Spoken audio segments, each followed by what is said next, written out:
everyone, and welcome to Three Corners of Horror live here on Horror Fiend TV. What was that? I am Joe the Psychologist, Joe, you and sound this low. is. Oh, all There you right. go. There you go. Gotcha. I am Joe the Psychologist, and this is going to be a retro review for us here. First, let me introduce you to the panel. Making his first appearance on the channel, so make sure to welcome him. It is Clint from the I Like It Spooky podcast. Woo. And retro is right because we're all old as hell. That is true. How you doing, Clint? Nah, Not Joe's- bad, not bad. Joe's How's young everybody buck. doing? How you doing, Clem? Sorry, I was a little tardy. Glad you're here, brother. Appreciate you coming along. I wrote it down. I wrote your name down like this motherfucker was late. All right, here. You fit right That in, is man. going to be a long sheet of paper you're going to need. And of course, welcome back, Norin. How are you tonight? Doing very well. I'm very happy to discuss Ghoulies. This is going to be exciting. It takes me back all the way back to my childhood. You know, as we discussed, we are a bunch of old cats up in this town right now.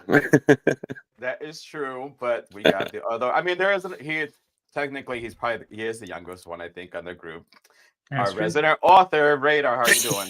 Yeah. Pretty good. Let's just say I'm an eager beaver to learn something about the Ghoulies. Oh, that. If there's Bam. any young buck that would love the Ghoulies, it's definitely Radar.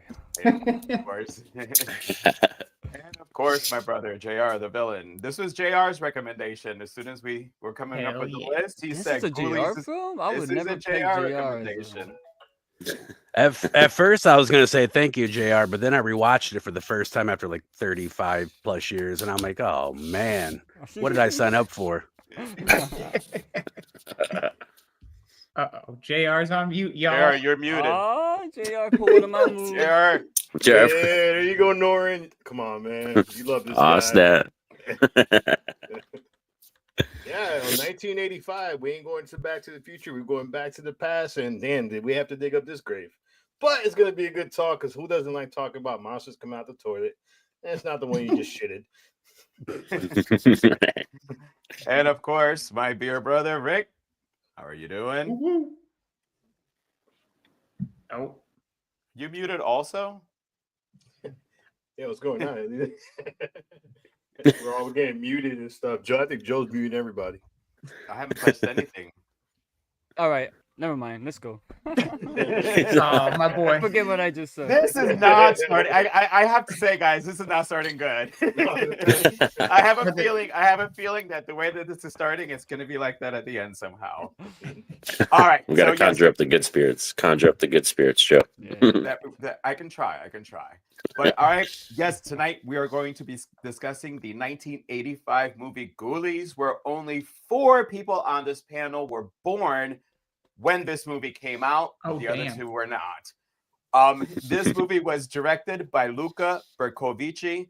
It is written by Luca Bercovici and Jeffrey Levi, and it stars Peter Liapis as Jonathan Graves, Lisa Pelican as Rebecca, Jack Nance as Wolfgang, and Mariska Hargitay as Donna. So if you have not seen this movie, it's going to get ruined for you. It has been out for 40 years, so I don't know what your problem is if you haven't seen it. Too late. Too fucking Yeah. late. Yep.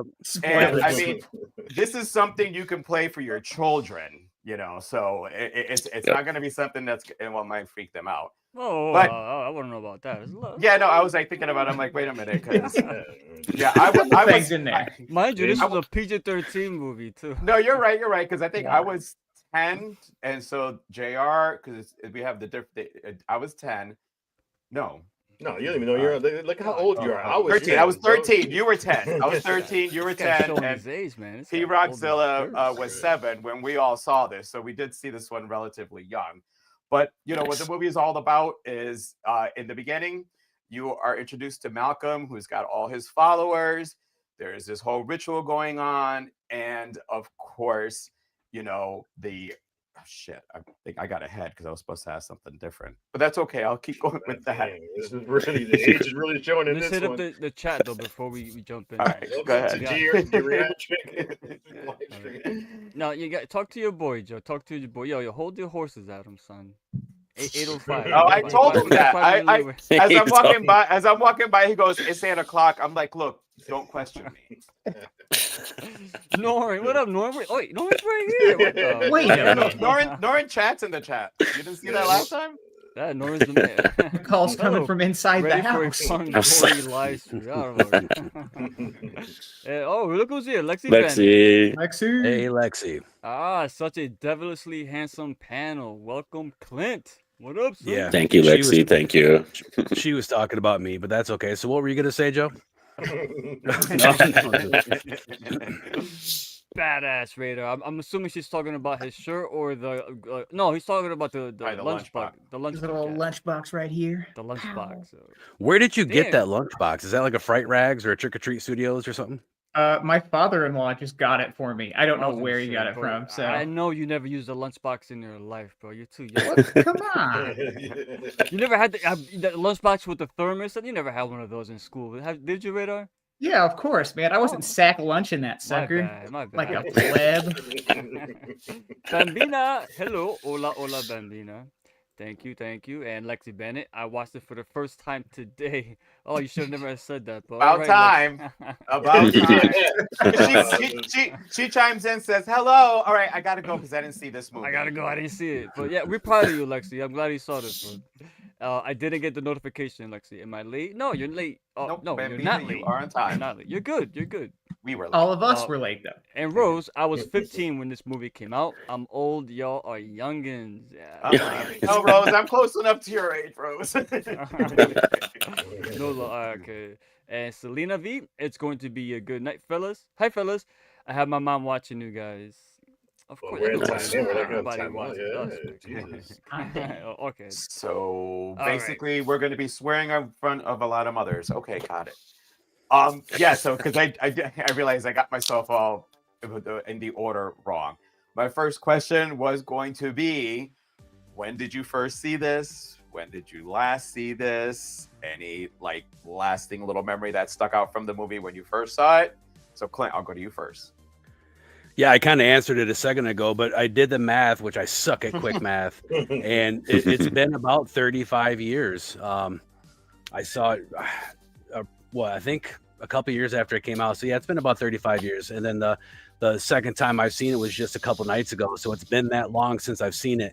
And a thing that stuck out it was crazy to me was when I think about the movie, I always remember the scene jumping way ahead into the movie, which I remember it happening way sooner, when the corpse comes out of the ground, because that's the only part of this movie that I feel is really horror. Everything else is kind of fantasy and campy and quirky and a little old school haunted house. But when that corpse jumps out later on in the movie, that's what I remember. And then it didn't happen till, I don't know, like 50 minutes into the fucking flick. And I'm like, I don't remember it like this. That's what happens with memory with age. Yeah. So, all right, Radar, I'm going to go to you, Radar. Yeah, I think I was about 7 or 8, so just not old enough to remember it because I got it confused with Gremlins. But the second time I watched it, I went, "Wow, these dudes literally got together because they loved D&D and just made a movie out of it." Because it's so nerdy. It wasn't D&D until the little people showed up, which I completely forgot about. Yeah. Like, whoa. They've got the Viking helmets on and the leather. It was crazy. Little wizard duel going on. Yeah. Super nerdy. Love it though. All right, what about you, JR? Well, actually, usually both ours always tie in together because we saw these together. But do you remember? Well, the last time I watched it, I'll be honest, is I watched it today, and wow, I totally forgot. I'm like, really? Does this happen in this movie? I didn't remember any of this stuff. And like, all right. And then like when Close Started, little people came out. I'm like, all right, so these little people came out. They're actually, they're like little demons or something. But then the dude Grizzle always would make those faces, which had me fucking dying every time because you're supposed to be evil, but you're reacting to everything like you're scared shitless. But one lasting impression that this movie left on me was, all right, so you had two people who had all this power, right? But yet, when their eyes turned green, they couldn't fix the freaking lazy eye that was I got that in my notes. One of them was always crossed, and it was never the same one. I'm sorry, I didn't say it because we're gonna round back to that one because I want to ask. Dude, you can't just straighten your eye, man. We're gonna go back around to that one. My OCD was kicking my ass during those scenes, bro. I'm like, Yeah, I'm like, all right, this guy's watching here, he's watching the peripherals at the same time. He's pretty good. But yeah, that just the lasting impression of that movie, and the fact that he told his son kiss me. That's just disturbing. But yeah, I mean, yeah, that was weird. Yeah.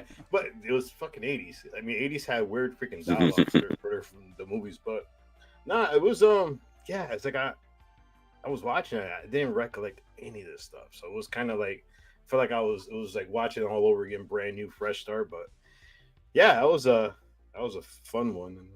Did you remember it being better? I did remember it being better. So when I Okay. watched it, I'm like, yeah, this is fucked up.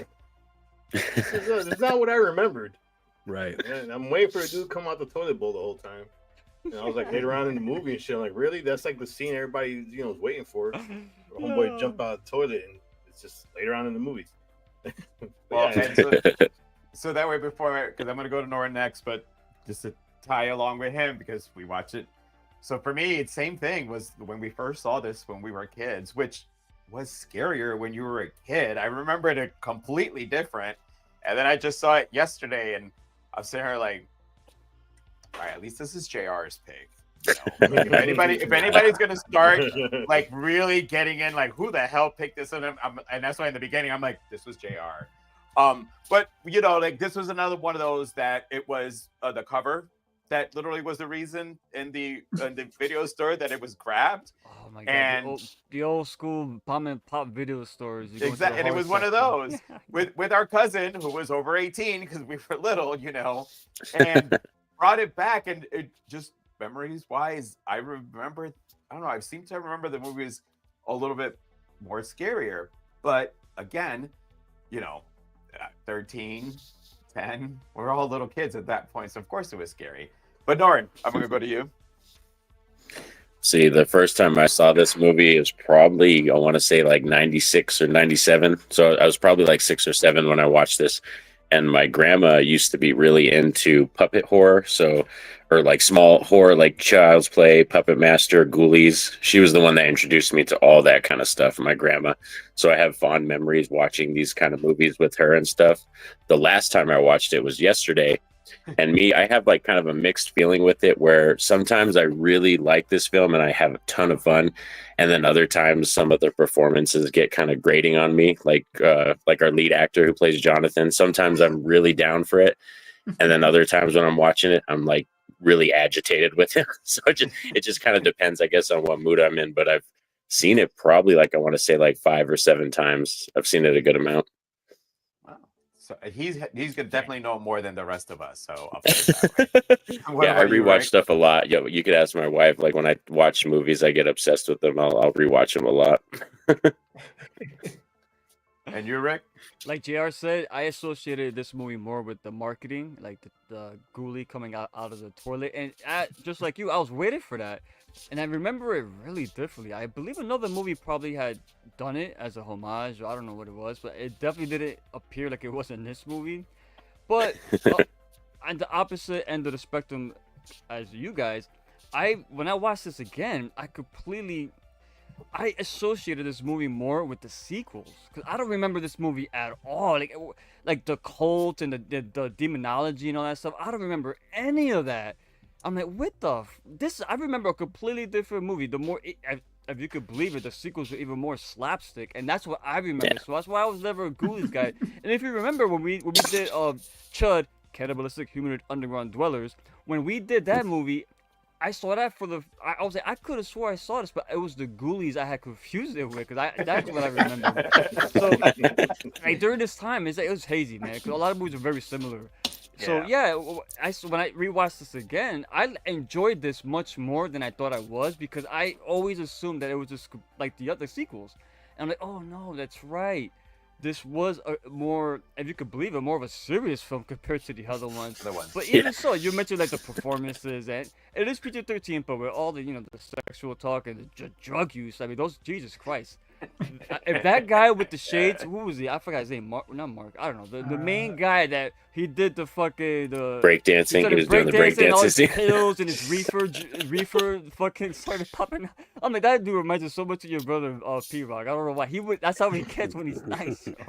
But yeah, it was a different experience, I would say. And just like Clint said, the money shot was the scene with the corpse coming out of the ground, and he actually slowed it down, practical, and it still looked really good. There's a lot of heavy hitters that would go on to become heavy hitters behind the scenes doing the puppet work in this film. We'll talk about that later. But yeah, my first reaction to it when I first saw it as a kid, you know me, even back then, like I never really like PG-13 horror, man. It was oof, it ain't for me. But this was fun. I gotta admit, I enjoyed it more the second time. But when it was over, then you think back on it, like, yeah, this movie had a lot of flaws too, man. So I don't know, but it's fun. What movie starts off as soon as it starts, though? You get the Ghoulies, and this is this cult ritual, and it throws you right into the storyline. So one thing I do like, it gets going rather quickly. But yeah, man, some of those optical effects, especially at the end. Ooh, oh. Not the best. Not the best. Doesn't age well. They're made with love, though. I read when I was doing some research for the show that it was Critters that did the homage scene. They had a critter popping out of the toilet, which I don't remember. So now I got to go back and watch Critters. Yeah, they did. But you were talking about the PG. You were talking about the PG-13 thing. I found this too, which I never knew this. If the Internet Movie Database is correct, they had to cut 12 seconds from the film to make it PG-13. Like it debuted with an R rating. They cut 12 seconds, and I'm thinking, what 12 seconds? Yes. There's nowhere in this movie where I see 12 seconds getting shaved off. That'll take it from R. Maybe it'll take it from PG-13 to PG, but not R to PG-13. Maybe I know one scene. It would be that beginning scene, I think, when he rips the heart out of the girl's chest, like actually get the full effect of the chest, and you see the prosthetic and her shirt come off. I think that would be like the only scene. That is the heavy gore scene in the film. Yeah, you're right. Maybe they linger on the toilet a little too long. All the drug use was fine, but we can't show that.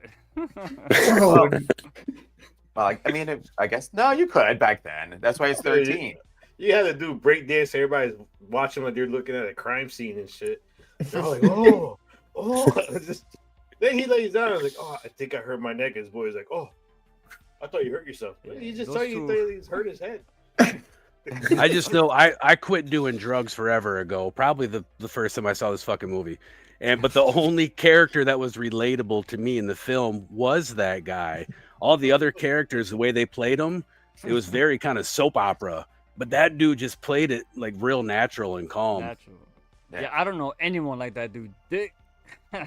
What a scumbag that guy was. My name's Dick. They call me Dick. That dude was funny. By the way, his real name is Dick. Yeah. It's real name. It's his last. So his last name, something Joe, Dick, right? something Dick. Yeah. Yeah. All right. Well, Rick, before we get up into the movie, if you wanna. Oh, here goes your boy. Here goes our guy. Oh wait, no. Sorry, you're not a guy. Sorry, Lexi, not you. Our guy, DeRay. Yeah, I saw this in the theater back in the day. I remember very little about it, but wasn't there a creepy doll? There's a creepy doll in every Charles Band movie, but yeah, there was one in this flick. Let me say one thing. I'm glad you brought that up, DeRay. One thing I did enjoy in this movie was that cut when they go into the room, the two stoners, and there's the doll in the chair, and then they fool around with the closet, and then the doll pops out, and the guy starts beating it up or whatever, and then the camera cuts to the chair again, and all of a sudden the doll's gone. So you're like, wait a minute, there's not two of them. That is the doll. I don't, whatever that scene, like the way it was cut. To Poltergeist, really. That was a little creepy. I'm gonna lie. If it's one thing that really was kind of creepy, not scary, but like kind of like, ooh man, imagine that. Like that was well done. That was well done. Let me go back to Lexi. I'm sorry. I watched it for the first time today, and was like, what in the Gremlins ugly cousins is going on here? But you know what? I enjoyed it. Yeah, this would be the. I mean, it's funny because this film, a lot of people compare it to Gremlins, rightfully so. But this actually went into production before. Ghoulies went into productions before Gremlins, which is oh really? A lot of people don't know that. Yeah, so it's kind of a coincidence there. Yeah, so it's actually Ghoulies that kicked off because in the 80s you had Critters, Munchies, Gremlins, Ghoulies. It was all. And then Charles Band had Puppet Master and Demonic Toys and all kinds of stuff. All right. Absolutely cheese personified back then. I love cheese, man. Oh, Some good 80s you already cheese. know. Can't be beat.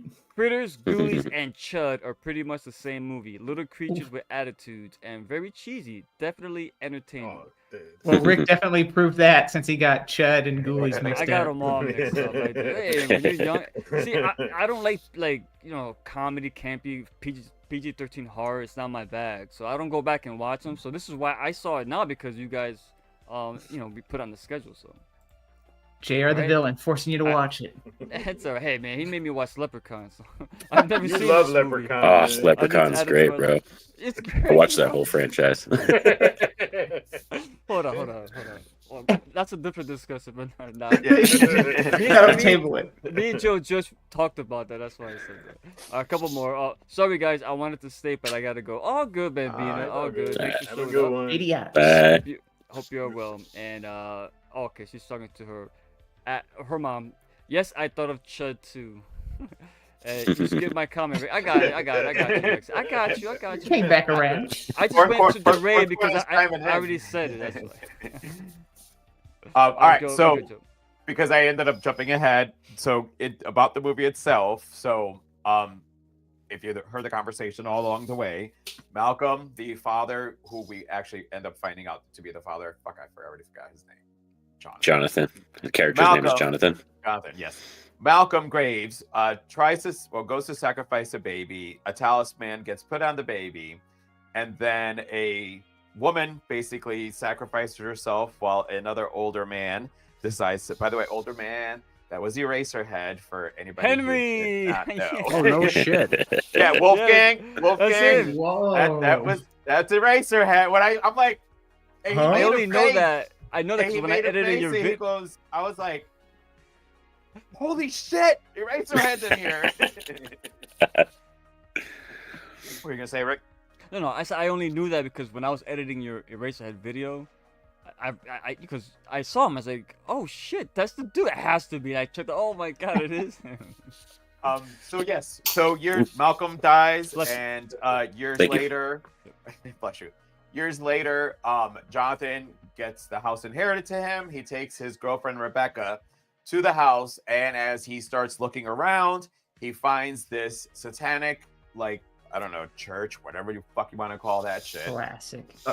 But he ends up finding that and then starts going through this shit. So before we go on to the rest of the movie, what I just want to know is decision-wise here is, would you have stayed in the house and would you have practiced black magic? And I'm going to quickly say that I kept saying the whole time we're watching it, I'm like, if someone inherited me the house, we're moving in. I don't care. We're moving in.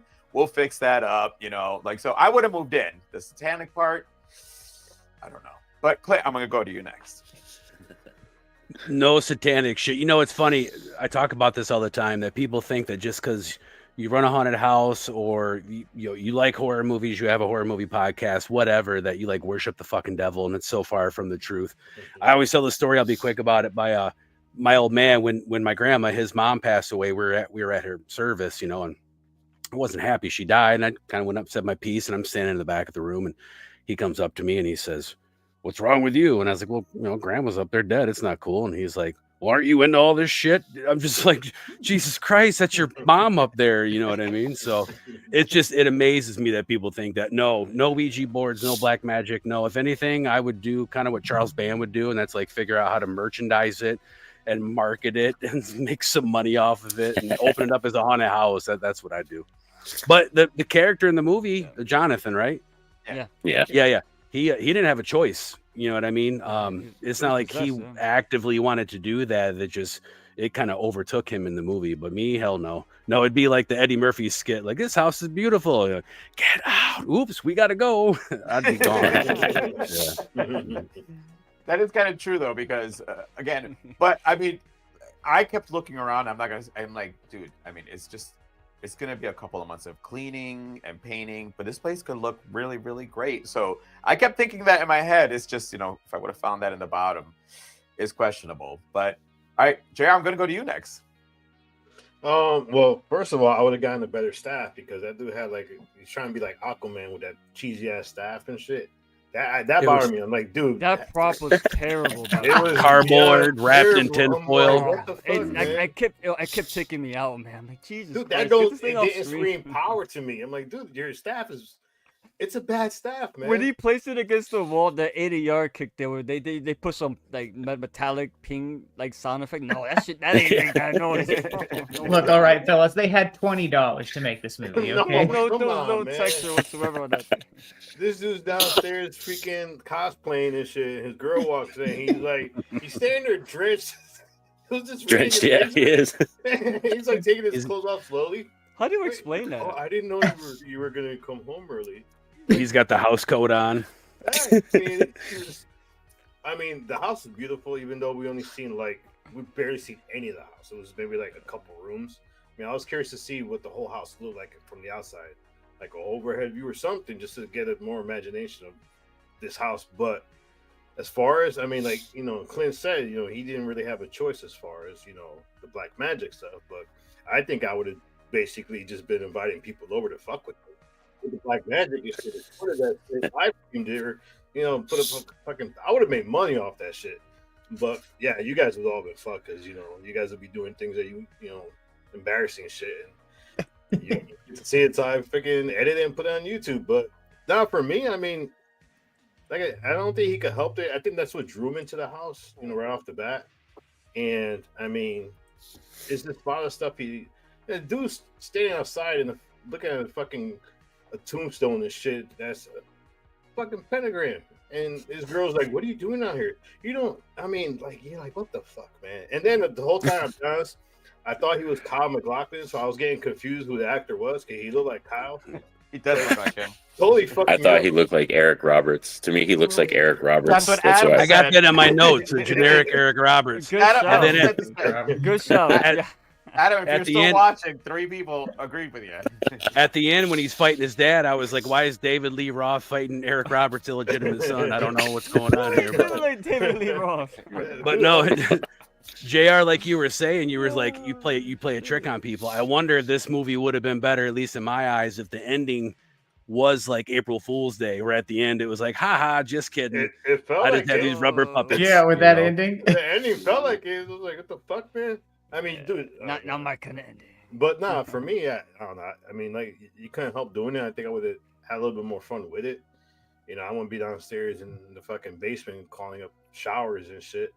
I mean, I would have probably sent the 2 little people back because, I mean, I don't see what purpose they served, to be honest. I mean, the I chick don't was think they like, did anything. the chick was like bossy the whole time. I mean, what Well, it was was her name? the Something father, Gut.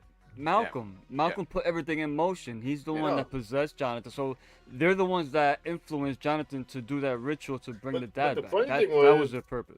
Grizzle didn't want to. He was like, No, he was "It's dangerous. scared. It's He was like, That's what I'm saying. You conjure up a dude that's like yeah.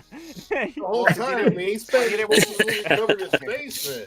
But yeah, I would have, basically better minions for sure because He was I just mean- self-conscious about his teeth, man. You don't have to be mean about it. Damn.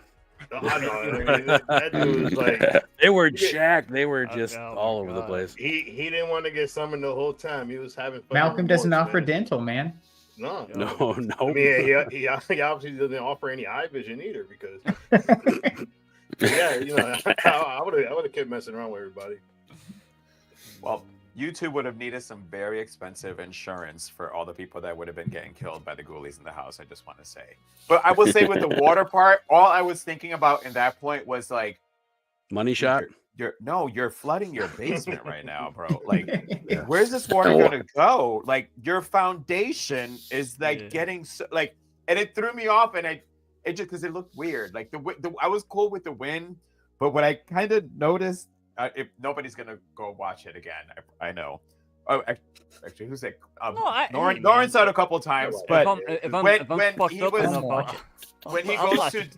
when he goes to do like his whole incantation, he's like he's not right on the altar. His feet are like off the altar, so he can kind of like lean forward. So I think they wanted to, I don't know, like the air that was blowing, he was supposed to pose a certain way, and I'm like, well, I can obviously Yeah, see but- that right there. But hold up, though. Not for nothing. If you go down to the basement and you find your partner staying there drenched, aren't you gonna ask, why are you wet? I would Yeah, not I thought she ask- was. Hold on. And I she was wouldn't like, ask a single "What's fucking going question. on I here?" would turn around and leave. Honestly, No, if I but she walk was like- in and see my man up there like water, Dude is I'm like, wet. You're not answering I'm the out, question. I'm Dude, out. why are you? What the fuck is you wet the entire basement? You're standing there looking like an ass, and then she goes, "I'm just gonna go upstairs and cook because you don't want to eat." The fuck? I mean, that's part of the whole dialogue. Yeah, he was probably. fasting. It's all bad. You sweating up a storm. Cook him up some food. Come on. All right, I'm gonna go to Norin next. Norin, I would probably definitely keep the house just because of the gothic vibes and the way it looked, and having a property like that'd be pretty cool and stuff. I don't know about doing any of the satanic stuff just because, yeah, I probably would be like, nah, let's lock up this basement or keep this part boarded up. But yeah, I would definitely be rocking that house or some fashion. Maybe make it like a vacation home or something. I mean, at least for the shots you got, it looked like it was a big, beautiful house. You know. Ghoulies yeah. 5. Ghoulies 5 Airbnb coming to a theater near you. Yeah. Dang. That's where we go next. That's where we go next, Joe. The Ghoulies invest. Write that script, Clint. Let's do it. What about you, Radar? Fellas, have you looked at Zillow lately? Of course I'm fucking taking that house. Satan and all. Absolutely. Worth it. Worth it. No way in fuck am I turning down that property. Like, holy crap. That thing was Oh yeah, huge. you make good money off property nowadays. Oh, yeah. Heck See, yeah.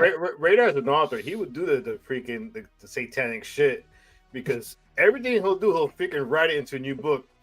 It's research, baby. I was sitting there going, I'm like, Radar would find the stuff and go,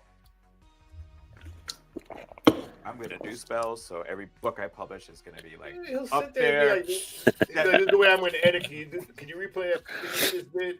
Fucking make them do the shit all over again. I mean, Radar sadistic. Hey, man. It's better than a Google search. What The FBI can't track that. about you, Rick? Listen, this guy, I'm pretty sure he didn't come from money because he was talking about, you know, they can't afford certain things.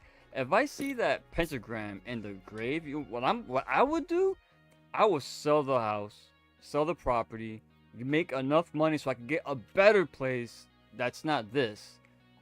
Because listen, man, if I'm gonna go in there now, again, he was from the very beginning. His dad put his name in the will. He wanted him to get the house. He wanted to possess him from the beginning. He set his everything in motion since the day his father Malcolm passed away.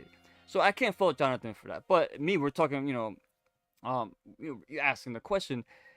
At first, I would be like, yeah, this is great, but how am I gonna, me personally, I wouldn't be able to afford the maintenance alone just to clean up all that shit. No. I would sell that property, and then I would get something a lot. I don't need land that big, you know what I mean? So get something much better, nicer, and I would not. And listen, I would not practice dark arts. And mind you, this wasn't even dark arts. This was like severe, like demonology that was being practiced in this place. You know, and my dumbass, if I try and do this shit, I'll probably turn myself into like fucking Chet from Weird Science or something like that. I'm not Dr. Strange. I can't, you know what I'm saying? Like, who's gonna go in there and try and like, oh, I could do this? No, you can't. But again, his story was different. But me personally, I would sell it. I would just sell it. I don't want, if I see that pentagram, oh, no, I want nothing to do with this shit. That's a red flag. So sell it, and I'll get something better for myself and my significant other, and whatever else. Nice little Yeah, cottage. Joe, you would definitely, Joe would move in there and throw. Oh yeah, I parties totally would and- move in. But however, when you would. mentioned about like affording it, because remember that he was a college student, they didn't have a lot of money. No, So because they had logically Yeah. speaking, financially, his it's not girlfriend- a great idea. his girlfriend mentioned something. I forgot what it was, but he was like, "Oh no, I can't even afford to do this." So all right, Yeah, You don't keep- she said, "Can we get a maid? Can we get a cook?" He said, Yeah. the landscaping's gonna keeping up with the Yeah. landscaping's gonna kill me or so something. that yeah. was the telltale sign that he ain't had no money. So that's me. I'm gonna sell it, get money. I don't need, dude. Give me a nice fucking house. I don't need all that shit. Now, for the money you make, you could get something close to that, but I don't need nothing with no pentagrams and all types of weird shit. Especially when you go into the basement, bro. You see all that shit down there? So Fuck when that. I don't want Wolfgang. Fuck that. Oh no, I'm out. so when you mentioned Weird Science, I had beat real quick. So Weird Science released in 1985 also, by the way. Oh shit! So the kind of like there was a good little you threw that in there, and I'm like, when did Weird Science release? How's it? about a nice greasy pork sandwich dipped in a dirty ashtray? Did you tell me that already? Was it you that Yeah. messaged me that? Okay, love I'm like, that. that's the second time I've heard that whole thing now. he pukes, you die. I love that movie, by the way. So okay. All right, if you want to go to comments Yeah, before I so go we to got a couple more here. Hold on. Oh, here we go. Eric Roberts rules. Hell yeah, best of the That's best. Emma Roberts' Best of the best dad, too. right? Yeah, yeah, and Julia Roberts' brother. Wasn't he in Heroes? Uh-huh. He was in Heroes, right? When that show when it first came out? Yeah. I don't know. I'm sorry. For some reason, Heroes popped into my I think mind. you're thinking of the Pascal guy, Adrian Pascal. No, it was the guy. Whatever. Anyway, moving on to Lexi. Same Joe. I turn around and run out. DeRay, he's been in so much crap lately. I've started calling him generic Roberts. Let me tell you something. If there's one person that is he is in such trash. I mean, like worse than like made for sci-fi movies that were made horribly that no one else will buy than sci-fi bought. This guy's in bad movies. Do you know how much stuff he does? I was hooking up one of my patients, and it was a Spanish patient. They had the novela on, and I looked up, and I go, "Is this a new novela?" And they're like, "Yeah." Eric Roberts was playing a drug kingpin in a Mexican telenovela. The man says yes to everything. He does. Hey man, you got to keep that career going. So hey man, more power to him.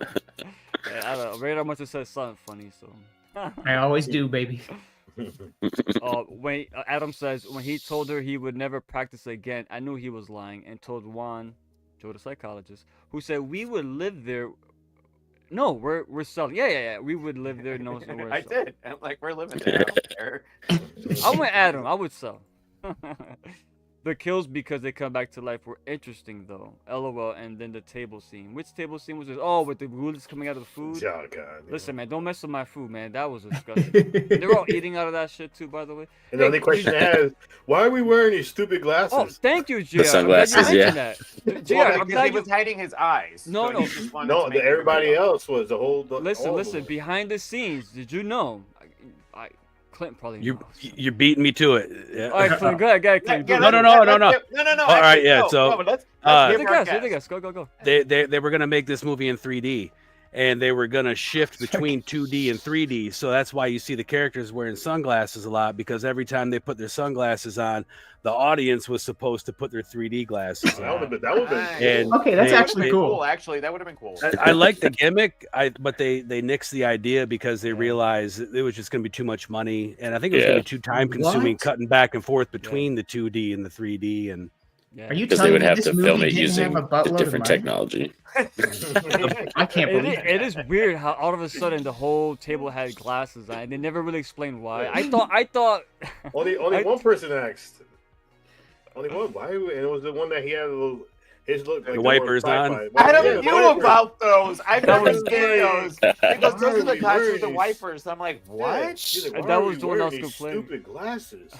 Dick Weird had that. Science, yes, Weird Science. Bill Paxton is my favorite actor. You know what? Bill Paxton is. I got a real soft He's spot so for good, him, man. He is. I loved him in Aliens. Rest in peace, man. He was amazing. Every Aliens, role he was in, no Twister, matter how big or New small. York.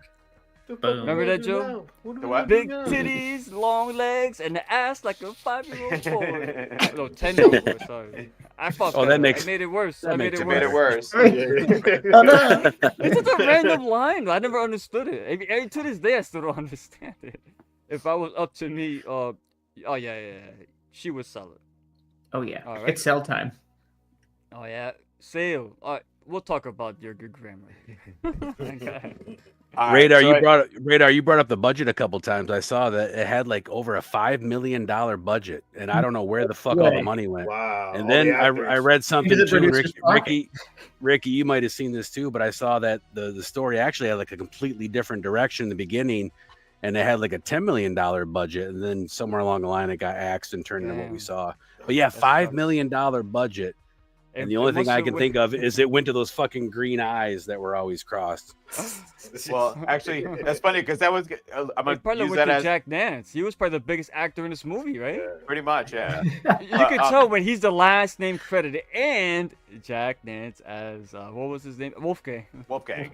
But I'm gonna parlay what Clint was saying because that was gonna be one of my bonus questions to you guys. Was the fucking eyes? Because I'm sitting there, I'm like, so I don't know, is like this demon like frog or is it chameleon or lizard? Like, is that why the eyes are Oh, you mean this way? the eyes? So yeah, that was gonna be a little bonus question I had. Like JR brought up, and I said we're coming around to that. So like real quickly, how much did the fucking eyes throw you off in this movie? Click. It was nothing more than anything else did in the movie. You know what I mean? Again, I remember it being different.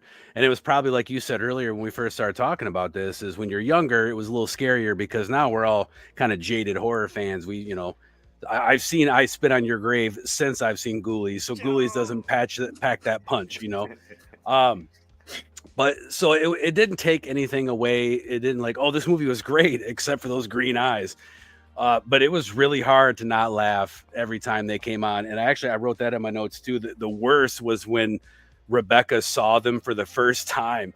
And that was, I'm sorry, JR, I stole it from you. But yeah, that was the worst because the one was like way the hell over here in that scene. And Jonathan almost looked like he was smiling because he realized how fucking goofy it was. But yeah, so goofy as hell, but didn't alter the movie for me in any way, no. All right, what about you, Rick? If anything, it made it more memorable because we could just sit here and laugh at it. It just made no sense. Why couldn't it just be green eyes? Why the hell they had to be all? And if they are gonna go the route of making them cross-eyed or lazy eye or whatever, every shot, every fucking shot, they're in a different direction, bro. It's like, what's going on? It just completely drove me mad. It was almost like they were trying to make it amphibian, and maybe I'm digging too deep and trying to make up shit that doesn't happen. Possibly. But the main ghoulie that's coming out of the toilet is kind of like a creature from the Black Lagoon kind of amphibian thing. That makes but sense. they didn't really tie that together and explain it well. That's what they were trying to do. Not at all. No. So this movie could have done less with that. I don't. And the thing is, he's wearing the shades to kind of hide him. What the? Can he just turn it on and off? Like, I don't. I digress. All right, what about you, Norin? I think Charlie Band saw Mausoleum and he was like, I'm going to steal that and I'm going to take that. No, there's this really good film, Mausoleum, which actually, fun fact, the actress is in this movie, the lead actress. She's in that scene where I believe it was where he pretends to be a woman and then the character Dick comes in and he sees the really hot girl and he's like, oh, hey, what's up? And then the tongue comes out. That girl is from Mausoleum, and in that movie, her character has like green eyes the whole time, almost, when she's possessed and she's using her powers and stuff like that. So I think Charlie just saw that movie and he was like, you know what? We're going to use that. Bro, I completely zoned off when you said that character, Dick. Richard Band must have been like, fuck it, people call me Dick, I'm putting that shit in the movie, bro. Richard Band, the composer, by the way, trust me, his brother is Charles Band. I know that. Yeah, that's a good thing. The music. That's why I have a fondness for this movie, is because it's an Empire production. Yeah. He did From Beyond just a year later. So. Radar? Wild. I'm with Rick on this one, man. It added to it because the rest of the movie's so fucking dumb. Why not just keep piling it on? Keep it going. Add to the cheese. There's a lot of cheese. It's just extra cheese. Fondue at this point. Gorgonzola? Was it Munster cheese? And I wear contacts, so I had wondered maybe it was because they had to put contacts on. Was the camera and the lighting causing the effect? Then it looked like a projection almost. Though. Yeah, so I wondered, for me, I wondered if they put, like, back in those days, I have like the thin contacts on right now. They used to be a lot thicker, and so at one point, like, I think some actors, when they first started using them, they were glass. So I just wondered if maybe that was it, and just they all said, did nobody pick up on that during, like, when we did it? Well, now we're gonna have to roll with it, I think I might know what the do. I feel like Charles Band just bought that property and just pretended like that was part of the movie cost. Well, the 3 million went into the eyes and shit. That's your budget. 3 million went to the fucking eyes. Not only were they freaking lazy eye, but the pupils, one was more filled out than the other. The other ones like kind of faded. So it was like what the? It was I would have fucked with distracting. them. I'd be like, That's dude, all you it want me was. to stand over here? You want me to come over here? I don't know which way you're looking at. I mean, it's just like the first time I seen it, and like, right from the beginning, you see it with dad. You're like, what the fuck? Like, dude, your eyes fucking with me. I think that's why Wolfgang kept looking at him weird the whole time when they were doing the ceremony in the beginning. You said No, it was that. I can't he stop was thinking waiting. of David Lee Roth now. Well, and it's funny. So both Adam and I thought the same person because Adam goes, "Is that Rutger Hauer?" Oh, that's a Fuck. Now I can't stop seeing Rutger Hauer. No, I man. told him too. I'm like, Hey man, don't 'cause forget to when hit you I- to this guy. when I saw him pop up, I'm like, "Is that Rutger Hauer?" And I'm on my What a phone. fail. I'm like, "Nope, it's not him." Okay, But go back to watching the movie. I do agree it did add to the movie because it's just it's so bad that when it happened, You were- I'm like, hey, Rebecca, your eyes. What's wrong with his fucking eyes are glowing and they're fucking going the opposite way. And you're standing next to the others. See, this is That's a nope moment, by the way. Yeah, she came back. Mind you, after she left him, she came back. Like, Yeah, no, that's a nope. Oh, you're like, what the hell? Yeah, I'm sorry. What a If I trooper. come home and my wife's eyes are green, listen, baby, you know, I love you, but I think, you know, we need to, you know, separate because it's just, and then I don't know which way you're looking at me, so I don't know if there's somebody behind me. So, yeah, I think we're done and shit. But yeah, them eyes, man, that shit had me laughing every time. And it's one of those things like when they did it, it's like I felt like they did it just to do it. There was really no need. They were like, all right, this is a boring dialogue. Let's get the crooked eyes going and see what people say. And then, oh yeah, let's make them green. I mean, I would have preferred if they would have been like red or a different color, but the green. I mean, I see what you're saying, Clint, with the toilet monster. But I just feel like, yeah, if they would have did a different color or yeah, that color is It's associated with demonology. the Demonology, green. yeah, unfortunately, yeah, that's that thing, why. and it was Hey, heavily. GR, you used. played a warlock in World of Warcraft. You should that's know all I that. kept thinking about. This fucking didn't- Gul'dan was freaking shit. If they would have did it that way with like a fiery type thing, a lot better. Yeah, but the the fact that budget would have went even more into Well, Well, that. $3 It million wasn't- went into the eyes, and I mean the $2 million went to basically the house, and that's it. There's the movie. Well, And didn't 50 for the Demons actors also to do split. Didn't Demons also do the green eyes? Yeah. Yeah, so Demons- Like, oh. Demons? You mean Demons like were kind of the- more Yeah. like a yellow. No, the Yeah. movie. It was the like a movie. yellowish tint. All right. Mhm. Didn't But Demons again- come out in '85 also? Yep. Alexa, Yeah. when did Demons release? No, I have a whole list of movies that came out in '85. Here, hold on. I'm going to tell you, it's sacrilege to bring up ghoulies and demons in the same conversation. That's how I feel. Just let me I'll get- roll it's with it. I'm the guy. Go Yo, ahead. Clint Let knows, me- man. Yo, Clint knows this stuff, man. That's Let me the get the man. 85 movies that came out so you guys can see how. Oh my gosh. That's Yeah, Well, hold all on. right, man. Okay. We'll be. I was gonna hold on. Yeah, save. Oh, No, what? All right. It's not a big Well, list. No, go ahead. All right. Radar, I mean, you're gonna do this one. Life Force came out. Oh fuck yeah, brother. Toby Silver Hooper. Bullet. Fright we're doing Night, that one. Cat's Eyes. We're doing that one. The Stuff. Oh, Stuff. Rick No, is doing hold Larry that on. Cohen. one. Me and Radar are doing that one. Woo! all right, one of Rick's favorite movies, Day of the Dead. Come on, man. Of course. Demons. Hell yeah, baby. House. Oh Once- fuck yeah, brother. guys Once say House. Bitten. I love One Spit. Once Hot Bitten's damn, nice. dude. One Bitten is fucking What awesome. a fucking year. 85. Joe- Yeah, Joe's- wow. Joe's favorite movie, Legend. Yeah. I love that one, Damn, too. 85 That's was a awesome good movie. year, brother. That was a good year. 85, dude. 85 I always thought to me- 84 was the best, but 85 is good. 85 is the A lot of pinnacle glowing the eyes 80s, man, let me in tell you. those Wow. movies. That has a A 85, year later, we got Master of Puppets, man. Come Teen on. Wolf came out too. Yeah. Oh, Teen Wolf dang, is there around you that same go. era, yeah. There's one you 85 haven't was said good. yet. There's one you didn't say. Oh, which one? Return of the Living Dead. Oh, did that come out '85? Yeah, see, That was 85. Yep. yeah, God GR's damn. not a, he's not a Wow. return guy. Like, look at Raider, look. Damn. Damn. Friday the 13th part. A New Beginning came out too in '85. Well, you can't win them all. And you may see that No. Return of the Living Dead also. Yeah, no. Praise and Bruise. It's coming up. Return's coming up. Yeah. Hey, look, I got it. My Human Son. I can't wait to do Life Force, man. Life Force is such a good one. They just came out with the uncut version of that too on 4K. Really? By, Oh, yeah, Arrow God. Video. Yeah. So if you want to see the uncut version, you got to buy the Arrow Video release because they did it in 4K. Oh, shit. All right, There, Radar, there gotta you buy go. it. There you go, Radar. Gotta get on it, baby. Well, before we close out, because the thing is, the movie is called Ghoulies. So I did One have another second, bonus hold on. Let me question. just grab these real quick, Joe. I'm sorry, I don't mean to cut you off, man. Get them So comments. there's some comments. Yeah. Don't get me started with Twister. Watched. Who mentioned Twister on here? Oh, because Bill Paxton. We're talking about Bill Oh, Paxton. Bill Paxton. Yeah. And speaking of Bill Paxton, Paxton was great in Near Dark. Oh my Hell god, yeah, him he and was. Lance Phenomenal in Henriksen. Near Dark. So Jesus Near Dark had 3 people from Aliens in it. Yeah. Oh, Lance fucking Henriksen. Yeah. Which is Yep, wild. Janet Goldstein. Yeah, she was. Yeah. The eyes were stupid. Norin, do ASMR. Oh, Lexi loves Oh, my wow. voice. Yeah, I know. She's my Oh, voice I is very, very to deep. I had to look up ASMR to find out, and I'm like Really? sitting there. I'm like, is that American Sign Language? I'm like, I have never seen. You're not the only radar one, go Joe. like I had to do this it too. while we're talking. Oh man.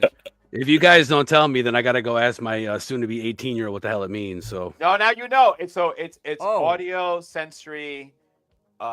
It basically it could be a sound, a taste that activates certain sensors in the person's body, and it actually increases like endorphins and dopamine. Like it makes a person. If you ever watched those weird videos that all it is people like, let's say if they're chopping up food, they accentuate the sound of the chopping and the Yeah. cutting, and it's all sound. So if you watch pornography, there's ASMR videos of that too, which is just women talking to you, for example. That's hey man, I don't watch that stuff, but right, you just Oh, like you read, hey, you listen, read that in an article. No. Listen, We know hey, people. hey, We know listen, people. Listen, No. listen, I do watch porn. Hey man, I admit I watch porn. Come on, man. I do not watch ASMR porn, is what I'm saying. But that's just, I know a lot of people watch porn, but don't admit it. So if I say that, then they'll be like, oh yeah, I know what it is now. Listen, I feel all porn is ASMR. So, but Norin does. I mean, if you listen to all our voices, yours all like very white over here. Yeah. I was actually Yeah. pretty jealous when I heard him start talking. I was like, Yeah, fuck, no, I don't have and the so I voice. get He does have a Lexi, great because when I voice. first heard his voice, he started talking. I'm like, Oh, Lexi loves this guy's voice. I've actually had a customer. I work at a gas station. I've had a customer come in. He was an older African American gentleman, kind of like Rastafarian looking. And as he was walking out, he just looks back at me and he's like, "Take care of your voice." I was all, okay. There you go, man. Hey, you should be a voice actor, bro. You gotta do those. You gotta do those self-help things. You're a great person. Yeah, like They'll like believe positive you, man. vibes, like statements, there and you just go. put them out there. You can- Norin, if oh, you yeah. tell me you're a good person every day, I go, fuck yeah, I am. So I walk out the door. Like, yeah. Meanwhile, I'm over here because I'm thinking, I'm like, Norin's got the good voice for like domination, like. We got our You're good like- friend Albert from Blood and Bruise. What's up, Albert! Albert? What's up, Albert? Learning new shit on this live. Yeah, cool, man. Albert, you How didn't you know are, man? learning about ghoulies would lean to learning about I know, porn, right? but it's true. It's a Hey, pipeline. man. It's more porn. The ghoulies to porn pipeline.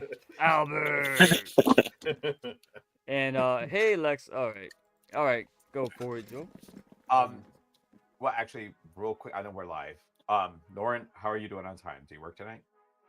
Yeah, I work tonight, but I don't go in till 2 hours from now, so I'm still good. So, all right, if you have to dip, because I knew already we have 6 people on here. There's no way this was going to be an hour, So I just want to make sure that if you have to dip, it's all cool. Thanks for but- checking in. What I was going to ask before was because the movie's called Ghoulies. I mean, and we've talked about everything else. I do want to ask, silly wise, did you have a favorite ghoulie? I mean, because mine Of was course. mine was the 2 dwarfs. I love them. You were gonna ask this question, bro. Mine was the 2 dwarfs. I mean, seeing I can't. Wait, you who consider got- those ghoulies, the dwarves? they were ghoulies also? Oh, really? Anything that involving what was conjured up was a ghoulie. Shit, I just figured. I reject that. I just think they were Yeah. completely out of place. I get what you're saying, and that's probably Yeah. the thing. But just I'm me, with I'm just Clint. like, I see that, but however, and because that's there were- nothing against dwarves or little people. It just No, they no, didn't yeah. fit in No, this I fucking know, movie. but you know? but there. I think all they'd be of- all right with not being called ghoulies. all of them were conjured and controlled by either Malcolm or Jonathan, yeah. which was what the spell but- does is control ghoulies. Do you know what ghoulies Therefore- stands for? You know what it means in I Persian? know what it means. In But in Persian? this What? movie, Monsters. in Are you this calling movie, dwarves monsters? Yeah, I think you're on your own on this one, Joe. That's Ghoulies fine. means I'll little stick on my monster. own. I'll stick on my own. He's like, I'll stand on this hill. That's okay. I'll That's stand why on I Hey, have man. no problem on my hills. That's what I love Weird about hill Joe. to die on, but What I love about Joe, that Joe owns his shit. So I will yeah, tell you right Joe. now, I'm drinking a beer called Arrogant Bastard. I'm gonna sit Oh, on nice. this fucking rock. I'm good, and I find that because again, it was all part of the plan. They are being controlled by either Malcolm, actually ultimately Malcolm, or Jonathan. Even if Jonathan got tricked into conjuring them up and to make this whole entire spell happen, it like essentially all of them were conjured up with the magic. Therefore, for me, making them ghoulies. But since nobody else is going to pick them, that's okay. That makes me the lone guy standing. Before we enjoying get them. into that, since we're still on this subject, before we move on, this is for you, Norin. Norin, can you say you're listening to K. Billy's Super Sounds of the 70s? You're listening to Kate Billy's Super Sounds of the 70s. Oh Jesus my Christ. Get Bro, this, you All right, get this all man right, a deal. hold on, hold on, hold on. Somebody Oh, get Lexi a towel. Oh No. my God, Lexi, say that. Hold on. That's my favorite, Quentin. Lex, what up? Somebody Norin, get Norin. Lexi a towel. Here you go, Norin. You got another one, Norin. Go ahead. Yourself out. Lexi, you're special and you are smart. Oh, change. He's like Shia LaBeouf. He's like, just do it. This should be like the Patreon part of your show where people pay to have Norin say shit. Well, That yeah, would- that would be Hold on a second. I got We one ain't giving request. us we ain't doing this for Oh, free. wait, Norin, wait, so- wait. We Norin, got- just say Look at DeRay's. Norin, just say whenever you're on, you have to say subscribe. Subscribe. Oh, yeah, we got you. You got to subscribe. Hit us up. Shit, man, I gotta have him doing my fucking voiceovers for my videos. I thought about the same thing. Norin's gonna have another job. Anyway, Good. I'm gonna throw on my camera for a second. Go ahead, keep going. Good. so all right. So again, since I know I'm the lone guy in those two, Clint, was there a favorite ghoulie for you? You know, you would think it'd be the amphibian one. That's the only thing I think to say. You know, the creature from the Black Lagoon one because he's cool and he's like kind of like the poster child.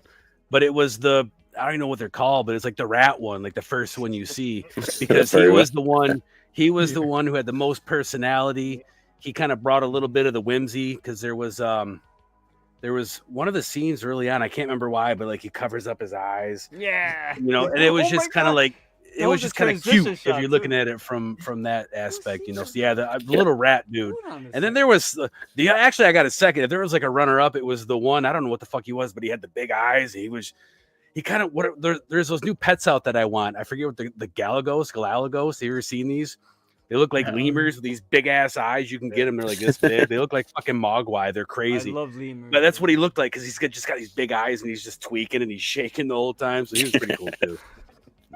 Right, the scene was when the heart came out of the chest of the woman. Is that when he cut? Oh, Yeah, that's when he yeah, cut yeah, it that's up. right, Yeah, like right, that. right, He was right. all- Oh, yes, thank you. Because you know why? When he did that, it cuts. Didn't it cut to the intro, like the? Yeah. The intro Yeah, and the went to titles, that music. I that love that. whimsy When he ass was like, music.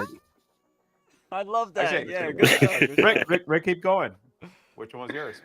You know, for me, I did like the rat one, but if I wanted more, honestly, of the one that was inside of the doll when he ripped Yeah. off the doll, whatever. I mean, I don't know. It just had an arm here, and it was weird. The fact that they didn't show it after that at all was like a disservice. That's the one I wanted to see more of, because he was portraying like like a humanoid, for example. But yeah, dude, I would say the rat one. Thank you. Because of the fact that the way he showed that personality and he covered his eyes and then it cuts to the intro. Oh man, that was fucking awesome. And later, he was on the arm of the chair, like reading the book that Jonathan was reading, like, almost like he was Yeah, flipping yeah. the page. Yeah, It was it was me, cool. coffee, sir, you know. And that's the thing. I don't like. You know me. If you know me, I don't like for example, the main ghoulie. He's cool. The aquatic one, the one that they live in the little fountain and it came out of the toilet. Which has multiples, by the way. yeah, the other ones but only that- have one. Yeah, but that's the poster child. I don't go for those. I like the ones that no one else likes. Like that's why I think I like Moon Knight, for example. And, you know, he's at the time was a D-list character. I gravitate to those characters, D-list, C-list characters, and I love that one a lot. I wanted more. That rat guy was cool. That's my favorite. Rat, I got yeah. it. Right. I wanted more of the doll one, the puppet, but we didn't get him. He just killed the girl. Killed. I say that lightly. But yeah. How about you, JR? You gotta remember the thing about the rat one too. The reason he was also cool because one, he looked like he was the oldest out of the whole crew. His eyes were actually always correct, by the way. Yeah, a lot of personality. Just and like his eyes were always but they were a little right close way. too. So a lot of the scenes where you see the rat one, his eyes are like really small. So I was like, this motherfucker's stone half the time. And then there's also the scene where like Jonathan and Rebecca are about to have sex, and this dude's like has the book open under the bed. And he's conjuring a spell while they're basically trying to get laid. Yeah, he was the one. He's like the right hand man. Yeah, he is the right hand man. That was the job. Oh, good shot, right hand man. Yeah.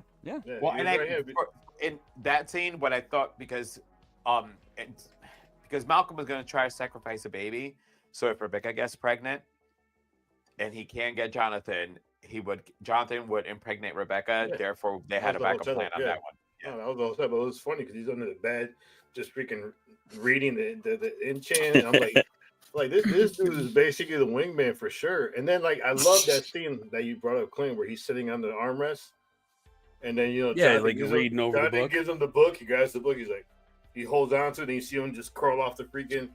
Dude, I mean, I did want a lot more of him though, because I rather had more of him than disrespect the two little people. I think that because I completely forgot about those. When they showed up, I'm like, wait a minute, this is the same movie?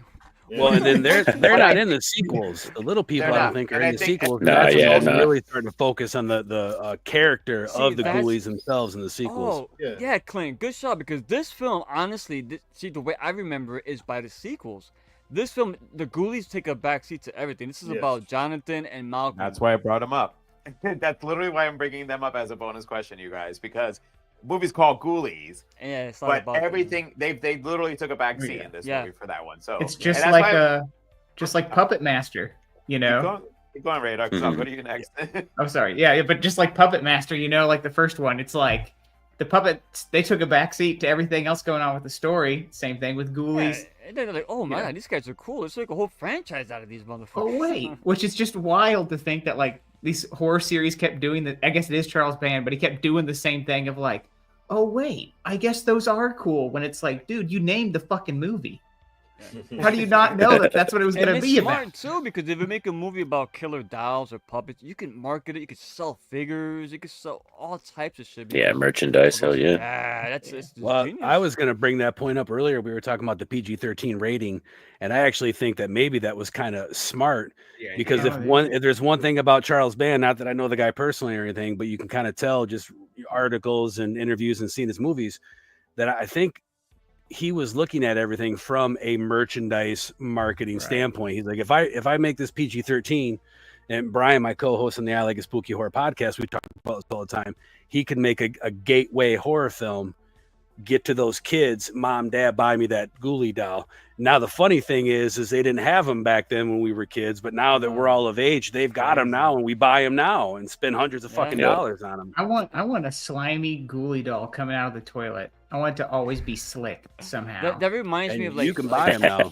A little. It better be slick. A little off topic, but it reminds me of like George Lucas when Star Wars came about. He financed that entire film himself, but he said, "I'll put the money up to make it, but all of the marketing goes to me, all like the merchandise, because he knew what he was doing. He knew every single action figure that they sold, every accessory playset. Yeah, he gets a portion. Yep. Genius, man. Brilliant. Yeah. I'm sorry, I don't know if it was me and the beer. Radar, did you say which one of your favorite one was? No, he didn't. Oh, I didn't. But I'm like sitting here like, okay, well, no, at least I know that I'm not drunk. Well, wait, so they got, all right, let's keep track. They got the aquatic one, right? The one that was, we know, they got the rat guy and the guy that popped up in the costume. But there was a bigger one that showed up. Remember, he was in the cobwebs, and they never showed him again. No, I think the bigger one, actually, there was a werewolf one. I think the bigger one was the one that was in the clown, is what I think. Only because the picture that I used for us to promote showed 3 of them. You're right. 2 of them we got to see, but when you look at the other one and the eyes and the way the hand came out, that picture made me think of the 3rd one. So he was just inside. When he popped out of that costume, I thought he was gonna like multiple arms and shit, because they had one like. it just looked weird the way it was shot. I don't know, but yeah, go ahead, Raider. I'm sorry. Good. Shoot, I don't know if the one I'm also thinking of is the rat one, but there's like a meme of that used a ghoulie, it's of a ghoulie, like it's just, it looks nasty as hell, and it's just going. And the caption for it is when your wife's 25 pounds of hair waiting for you to pull it out of the drain, and that's, I can't remember which ghoulie it is, but that one is by far my favorite. I know it's in that movie somewhere. I just can't remember which one it is because it just looks so nasty comparatively to all the other ones. And it's like that's hard to do when you've got one coming out of a fucking toilet, and you're like, let me up that. And they only showed him one time in the thing. I mean, he should have been living in the fucking toilet. Yeah, he looks like. I swear to you, from what I remember, I swear to you, it must have been either Critters or a sequel or something. I could have saw someone sat in a toilet and the ghoulie pops up. You're muted, Joe. You're muted. You're muted, Joe. Joe, you're muted, Joe. You're muted, Joe. Joe's all animated. Get out of my head, because I'm sitting here going. Yeah, so one of the things that I remember about the Ghoulies, for some reason, I thought that somebody sat on the toilet. I could have and sworn that. the green guy like grabbed them while they were It there, must and have they been- jumped up. It could have been Critters was something or else, I sequel. guess. They It could made, have been so many Ghoulies Go to Ghoulies, College, because in Ghoulies Go to College, the actual seat, the porcelain, like the actual toilet, is at the college. And for some reason in Ghoulies Go to College, you have to do the seance, and the toilet is apparently a very important part of it that they didn't tell us Norin- about in this movie. Norin, I hate that you know that, bro. I love that he knows that. No, it's good because it is good to have somebody on the panel who actually, because he obviously you have an appreciation for the movie. You've seen them all. Yeah. You literally just Is it brought up appreciation? Ghoulie Goes College, so. But no, it's good to have somebody Ray who watched all the has. Leprechaun movies. He'll tell you about all the Leprechaun Hell movies. no! I seen only Well- the first one, and that's it. I'm gonna keep it at that. That's What it. about you? Well, what about you, Norin? Trust What me, was your, Rick, you don't what need was to see your, him. what was your favorite Ghoulie, Norin? Me and Raider have different opinions on Leprechaun. I'll take Leprechaun I over know. Saw any day. Hey, you know what though? Hey man, I understand because Saw, it's not my bag. I like the first Yeah. one and like the first few, but You gotta yeah, it watch gets them all. repetitive. Yeah, I'm not. You gotta watch them. You gotta watch. It's the story. Once- It's the who's story the within cop? the movie that. Is I always forget the cop who Costas became. Mandalore. Yes, once Hoffman. his character Hoffman. got off, Yeah, I got Hoffman. off. I jumped off too. But He was So- awesome. Oh, well, like you said, Joe. Yeah, my favorite Ghoulie is the poster child one. I love the one that comes out of the toilet. I have a fancy because I love Creature from the Black Lagoon is one of my favorite Universal monster films, and I like the way he looks. Plus, when you get to the second Ghoulies film, there's a bigger version of him, like a human-sized version of that amphibian one. So it's really freaking cool. Yo, 'cause he Ghoulies is mentioned wild. The creature, the quintessential Universal monster for me, man. Good shout, man. I love it. well, the creature from the Clint, did you see that in 3D when that came out? What, the Creature from the Black Lagoon in Like 3D? Lagoon? Yeah. Yeah. Are you no. You didn't. Wait, how- so wait, how JR, old did he JR, was? we What are. the fuck are you talking Even though about? we're well, because so no, That, that that's came. that's like a fit. What So- year is that? 60s? Yeah, what? No, no. 57. I mean, They- I've seen the 50s movie. I movie, just right? didn't know there was a 3D movie, a 3D version. Yeah, it's creature. So, No, but he I don't faced know it in if- a theater. I don't know if JR remember. No, I saw it at home actually. I don't know if JR remembers this, but for a while there, Creature from the Black Lagoon being 3D, when they announced that it was going to be released on TV, you had to go to McDonald's or some places to get your 3D glasses, and then you had to adjust your TV to the nods to change the color on that. So, when you did Creature from the Black Lagoon, dude, you took me back because. That's a lot. And of again, work. I don't know if JR remembers this, but we saw that movie at home as little kids in 3D, where you actually had to adjust and it's again, we don't even do dials on knobs anymore. Yeah. Like coloring was Thank God. Coloring was two different knobs, and they told you what setting to put it on for you to watch that movie in 3D. You had They a don't color re- TV when you were a kid? Man, you were balling. Yeah. No, I'm just messing around. When you said that, I thought for some reason you were talking about The Shape of Water, which I haven't seen that either. But You haven't seen I it? know that Awesome movie. I know that So the disturbing. creature and the lady have sex. And then, so for some reason, I thought you were going to bring around some ASMM joke or something, whatever the hell you No, were talking about earlier. no. Basically, what the Creature from the Black Lagoon didn't have the opportunity to do, they did it in The Shape of Water. Yes, yes. Very Hey, disturbing. to Yeah, Times I've got got- tough I've in the heard a lot 50s. The creature had to about it. start doing ASMR.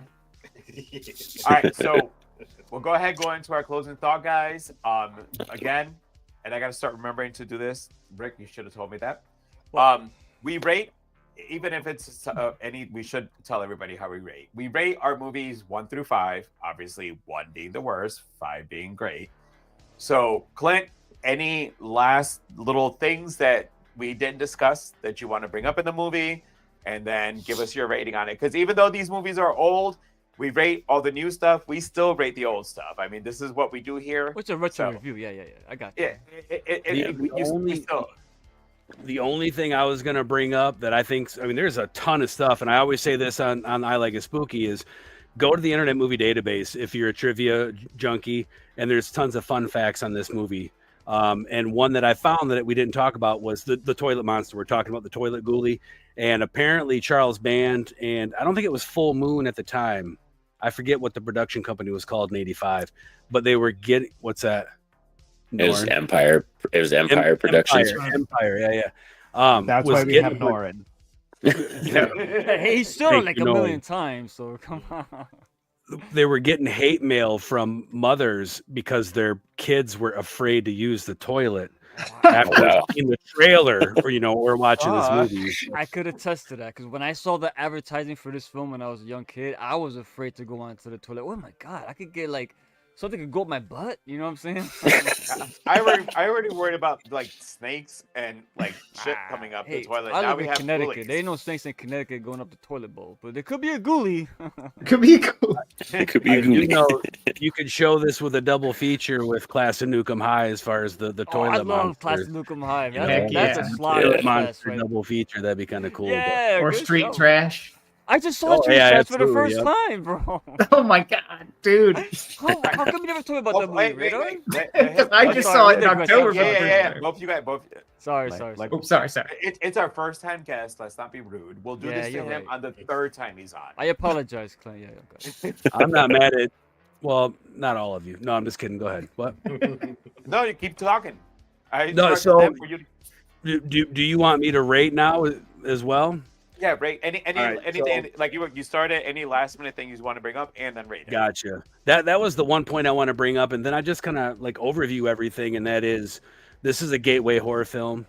I think this is super important. Just although anybody listening to us talk about this movie who hasn't seen it, they're probably like, I gotta go watch this fucking piece of trash. But go watch it because it's cheesy, it's quirky, but it has its place in cinema because technically it is the first film to launch that 80s I don't want to say Critters movie because then that's Critters, but whatever, just there's Ghoulies, there was Gremlins, there was Critters, there was Munchies, like this Little Monster movies. Thank you. So it holds its place. And then something else that I think is important is I've always viewed Empire and Full Moon as trauma, and the reason that it's 40 years later and we're all still sitting here talking about Ghoulies is because Charles Band and Lloyd Kaufman built these camps for misfit kids to be a part of something. Like, we were cool because we were a part of something. Ricky, you were talking earlier about gravitating towards kind of like underdog stuff. That's not the word you use. I always equated to pro wrestling. Like ECW is my thing because it was the underdog thing. So that's where I went. Hey, listen, we're wrestling fans here, me and JR. So you're perfect. speaking our language now, lingo. I did always feel that Trauma was more true than Empire and Full Moon. I always felt that Full Moon was kind of like wrestling development. It was like NXT or Ohio Valley, for the Hollywood system, and Trauma was more indie and true. But I'm rambling. This movie is cool. Go check it out. It sparks sequels that people love. People still buy the toys. They're expensive as shit. They fly off the shelves. Yeah. I'm going to rate this. You do 1 to 5. On Spooky, we do 1 to 10. If I hit something in the middle, which for our show would be a 5, so on this show it's going to be 2.5. That means that it's not the best thing in the world. It's not even close to the best thing in the world, but I will watch it again. Anything under than that, I'm like, fuck this, It did take me 35 plus years, give or take a year or two, to watch it again. It might take another 35 to watch it again. And by then, my eyes are going to be all crossed and shit. But what do you show to your kids? Well, no, they were watching earlier. That's the thing is, my kids, They used You've to come already in showed and them they look scarier stuff, huh? well, that too. They watch shit that I shouldn't even watch anymore. But it used to be they would walk in and I would, what are you watching now? And I'd explain to them. Now they just walk in and they're like, oh, that's Ghoulie toilet monster. Good night, Dad. You know, they don't even care anymore. So, right. I don't But think yeah, it's a I'm kids movie. gonna go right in the middle of the road. You don't think it's a kids movie? Well, because of all the drug use and stuff, you know, like there's a lot of But alcohol. Classic. I'm saying, all right, listen, I'm not saying, I'm not saying it's like You're talking about the more adult listen, part. I grew up in the 80s, man. Back in the 80s, everybody had a can of, by the way, the fucking Budweiser in this movie drove me fucking nuts. I hate Bud. I hate Budweiser. But everyone growing up in our families, everybody was drinking beer and doing it. So that's not an issue. But what I mean is, like, for a movie that come out now that's PG-13 will never have any of this content. So what I'm saying is, if we say it's PG-13, we're not saying it's a kids movie. It's not, because back then it was the scale was a lot. PG-13 different. was never a kids movie. No, kids movie is PG and under. I mean, come on, 13 man, like, 13 is where it crossed that line. PG-13 in the 80s is really rated R. Yeah. Pretty much. Good shout. Yeah, good shout. See, now someone brought up Teen Wolf. JR, I think you brought up Teen Wolf earlier, said it came out in 85 too. I remember watching Teen Wolf. It wasn't 85 because I remember we rented it. And I remember it was my mom and I. We were sitting there watching Teen Wolf. And it was the scene early on in the movie where they're at the party. And it was a couple in the closet. Like she was half naked. And they were like covering each other with whipped cream or some shit like that. And my mom's doing this, you know, trying to cover my eyes. And she was like, I can't believe this is PG. And they're showing this kind of shit, you know. And that movie, I think it's raunchier than Ghoulies. So I get what you're saying, Ricky, about the drug use, but I also think what you said, and I'm going to challenge you real quick, is I think that falls into, I see a lot anymore where people like, oh, that movie didn't age well. Like I saw people want to cancel fucking Revenge of the Nerds, you know, because it doesn't age well. And it's like, no, because you got to look at those things in that point in time. You can't take today's standards and look at it and then judge it or cancel it or whatever. So I get what you're saying about the drug use and not being kids, but I also think that this movie was presented in a very whimsical way, which Charles Band did a lot, even to the music, you know, that kind of fantasy whimsy, where the drug use, it's not even, they weren't snorting lines of coke. Those kids didn't know if he was smoking a cigarette or he was smoking a joint, you know? Oh no, there was an apparent joint at one point. I mean, Rick, I think you're muted. But there was a joint. Like the guy had a joint. Like when you saw your... but to go back to what I was saying, Clint's right, because but he's right. Even the drug use here, you're right. It is whimsical. It's goofy. It's you know, the guy. Look at that guy. That guy's such a caricature. You know what I'm saying? Yeah. Like I'm talking about. I don't know if you guys must have seen this. I don't know about Radar, but Just One of the Guys, another '80s comedy film. I love that fucking movie. PG-13, right? But when one of the characters reveals themselves and they pull open their chest and their breasts just pop out. Beautiful. As a kid, I'm like, you know what I'm saying? It's PG-13, but again, yes, it's a different time. But it's so goofy and funny, and it's like not even made to be like, you know, like overly like adult. You know, it's for laughs. And yeah, right, Clint. Ghoulies is presented in a way. It is slapstick. It is whimsical. It's a comedy horror. That's a whole. I do change my tune when it comes to that. You changed my mind. So this movie was presented in a way where I can show it to a kid because you're right. It's not presented in a way where it's not like watching Euphoria. You know what I'm saying? Right. Yes. There you go. And it actually it mocks the people who do drugs. Drinks. It makes them like. If you're going to go to show this to a kid, you're going to go, this is what happens. It doesn't like glorify it or anything like that. Like it make you're like, this is what you look like. Like, do you want to look like this in front of? I've heard that so many times. That's what I'm saying. So I'm glad this is why we do this though, because we always come in with different perspectives in our heads on movies, and we do this conversation and it changes people's perceptions and aspects of what you first came in. And yes, as Clint said, this was it was 1985. So actually even the alcohol and drug use for this movie was not that bad. No, it was super mild. PG. Go drink a Budweiser. Come on, man. That's all I gotta say. So that's to your PG point, beer. It's just piss and water. To your point, Joe, and this is a little off topic, but so when we interviewed Robert Pritchard and Gary Schneider from the Toxic Avenger, and then I had them out to my spot, my haunted house, and we did an event around them. and we screened the Toxic Avenger, and then we had this Q&A, and I was mortified because a lot of the people in the audience were younger high school kids from my daughter's school just down the road. And, they, N-word this and, F-word that and all this stuff, all these slangs that are even yesterday's and today's standard kind of rough. And I'm going, oh, shit. But they got it. They enjoyed it. A lot of them, it was the first time they saw that film. And then Robert, and then one of the questions that was asked of them, the Q&A was, how was it for you to play such deplorable characters? And Robert leans into this, 15-year-old girl or whatever, and he goes, so you got it, then you saw it. He said, because didn't you notice that we were these horrible people, said these horrible fucking things, and we got our just due. We got punished. And I know that I'm straying off the topic because Ghoulies, you're talking about, they made them look like douches. I mean, they got killed, but they were brought back. But yeah, a lot of people knock movies, but you got to stop and realize the bad people who say and do all this shit, they get theirs in the end. So the message is there. Come up. You're just weighed down by the graphic nature of it. Mm-hmm. Monologue over. I'll shut up the rest of the show. It was a good one. Actually, if you don't mind, only real quick. Can we go to the comments real quick? Yeah. I got too far behind. Yes, sir. Especially since we're going towards the end. All right. Oh wait, hold on. Sorry. Let's do this one quick. Hi guys. Hi Lexi. That's Miss Wilson 0709. Albert, right? Is that Albert? Yeah. Yes. Hi. How you doing? Thank you for joining us. Thank you for joining us. You got to go to D-Rate. Yeah. Before that one. I got you. No, before that one. No, I did this already. We did that one already. I did this. Sorry. I did okay. it. Clint is the man with the business plan. LOL. No, it's Becky. I love the pumpkin avatar too. We did a haunt podcast, and I'm always talking about business, so I appreciate you noticing that. Yeah. Oh, nice. Norin, No.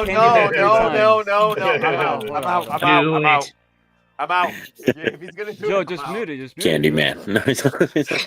Mute it. We're all two more times, baby. Actually, go ahead. Rick, go ahead and say it. I mean, not Rick. Norin. I got Norin. Candyman. Candyman.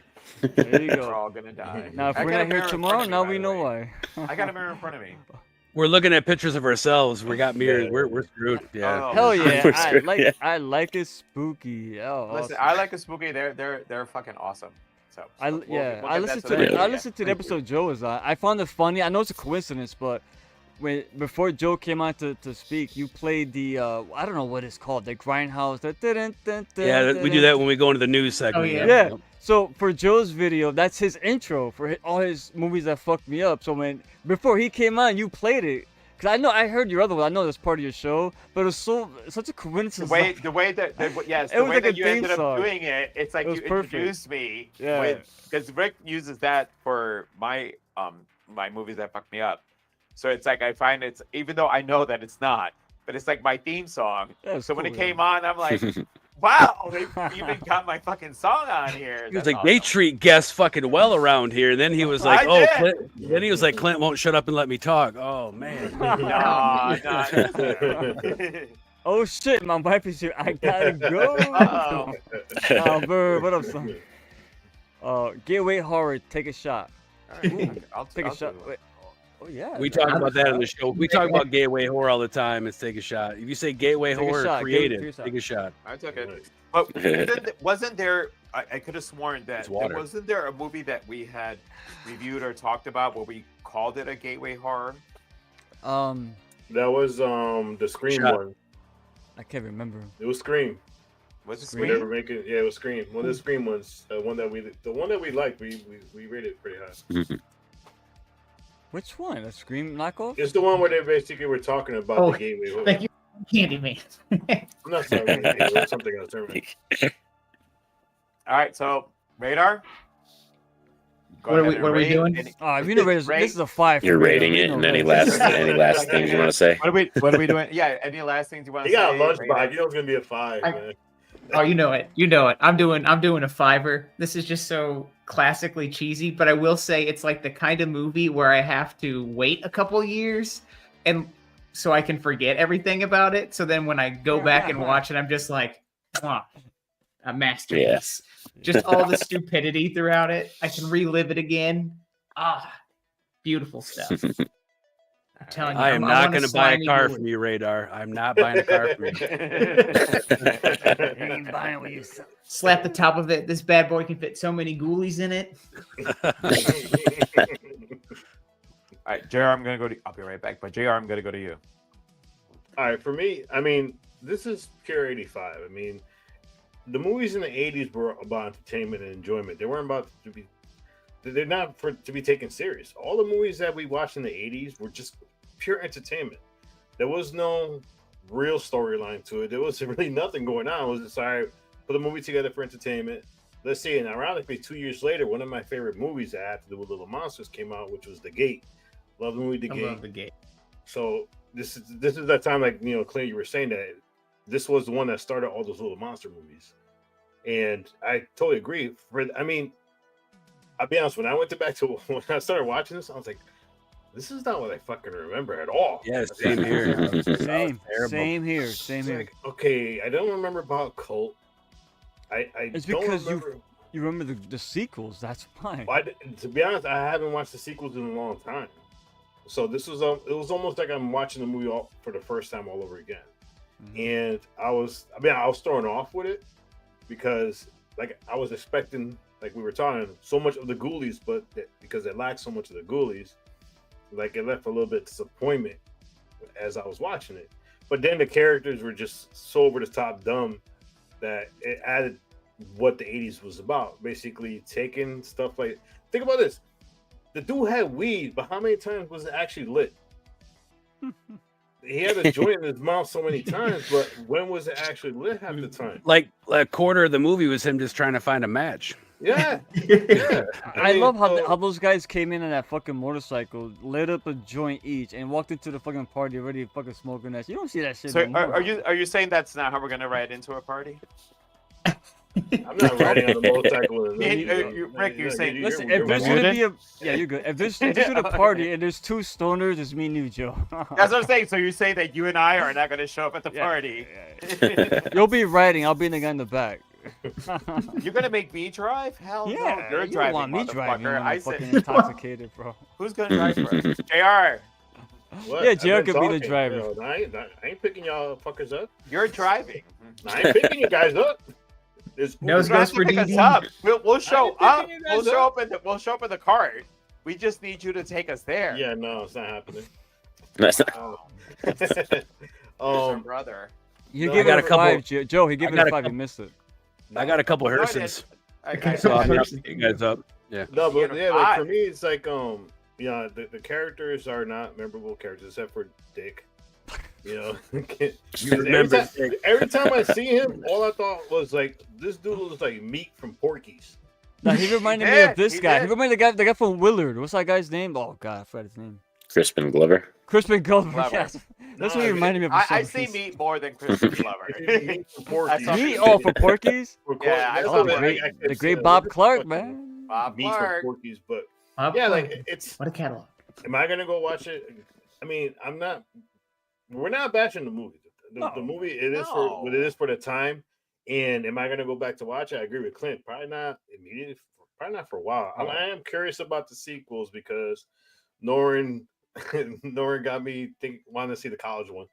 But yeah, I'm definitely gonna. I need to see the ritual of the toilet. But yeah, like, the characters were not memorable. The thing I remember is gonna always lock into my head is the fucking eyes.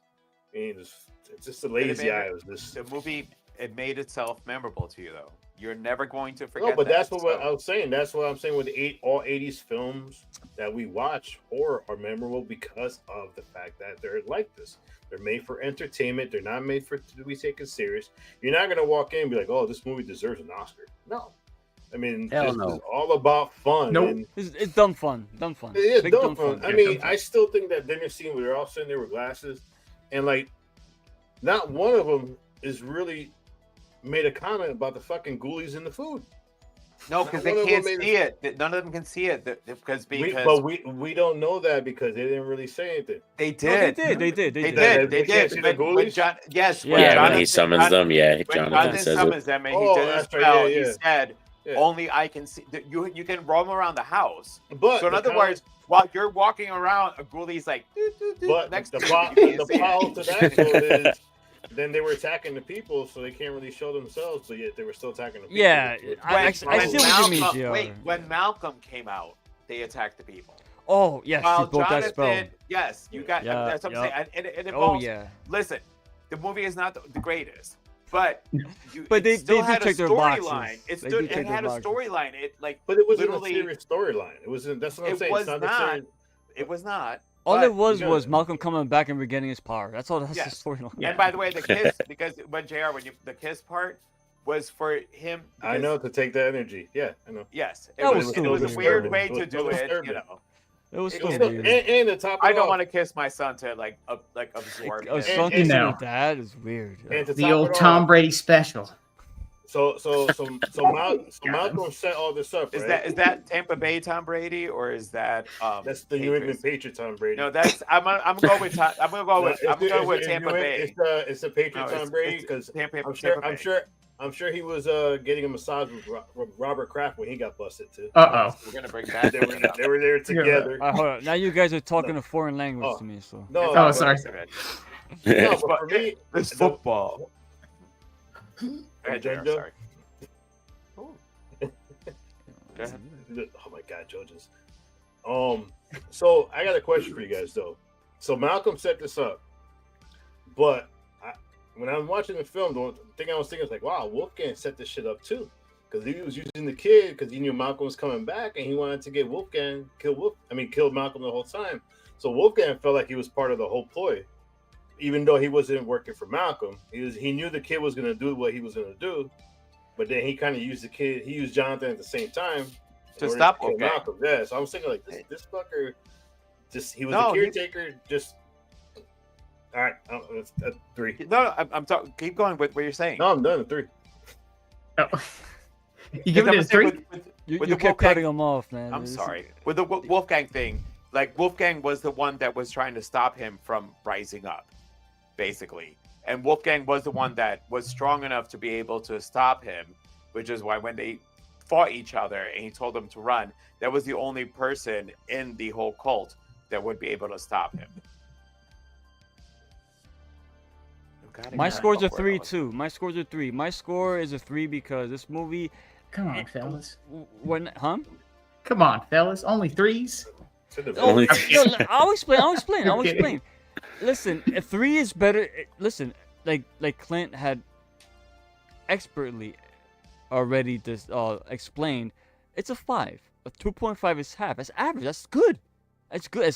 But I give it a 3 because I am a sucker for practical effects. I mean, Howard Berger and John Buchler worked on this film, as did Cleve Hall. I love special effects. I love makeup artists. Oh, wow. They get early work from these 3 guys alone, and the puppeteering, and aside from the eyes, I hated the eyes. I love shit like that. So I had a soft spot for that. And the characters, yeah, they were very one-dimensional. I agree, but it's okay because it is an 80s film, and it's not about them. It's about the context, and the context is the Ghoulies. No, one thing I would say is I wish the Ghoulies played a bigger part. I think this was more about a father and son story, unfortunately, and the Ghoulies played a background story into this one. And then in the sequels, when they became even more slapstick, then they became the forefront, which unfortunately by that time it was too late. I hated. I don't want to say hate it. I don't want to say hate it. I'm not gonna say that because it's been a while. Maybe if I watch the sequels again, maybe I'll appreciate them more. But that college one does sound interesting, Norin, I will say. But it's a 3. It's a 3. It's a fun movie. I remember this movie because the sequels I remember not liking them. Like, oh no, that's not my style. But this movie, as I'm watching, I'm like, wow, this is better than I fucking remember it being. And I love the cult. I love the cult aspect of it. That's a good touch. I love the costumes that they wore, especially, the robes that, Malcolm wore that he passed on to his son. And the fact that Malcolm was so conniving enough to fucking come up with this crazy plot that when he dies to lure his son back in here by putting him in the will, and then making a deal with these 2 dwarves to, like, all right, he wants power and whatever, power and knowledge, whatever he said. But no, he's not getting that. He's getting my resurrection. And when he resurrected from the grave, great money shot. But yeah, it's a good movie to watch in that sense. Just don't expect, Don't expect nothing like classic, but this is the perfect retro nostalgia like film to watch, and it does have its place in horror, in my opinion. It has its place. This is a movie that's on there that I think if you're a horror fan, it's definitely a movie you should watch once, because yes, like Clint said, this did spark the whether it was this Gremlins, Critters, what was the other one? Demonic Toys, whatever. Yeah, It did spark the little monster craze. This was the first one out of the gate, and it's aside from the eyes, and it's again budgetary issues. It was done well in my opinion for what it was. Yeah, man, I recommend it. At least watch it once. If you don't like it, you don't gotta watch it again. But it's worth a watch. 3.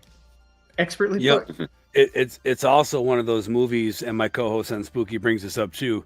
It's because you made me think of it when you said serious horror film. It's not. This is a great movie to watch with a group of friends.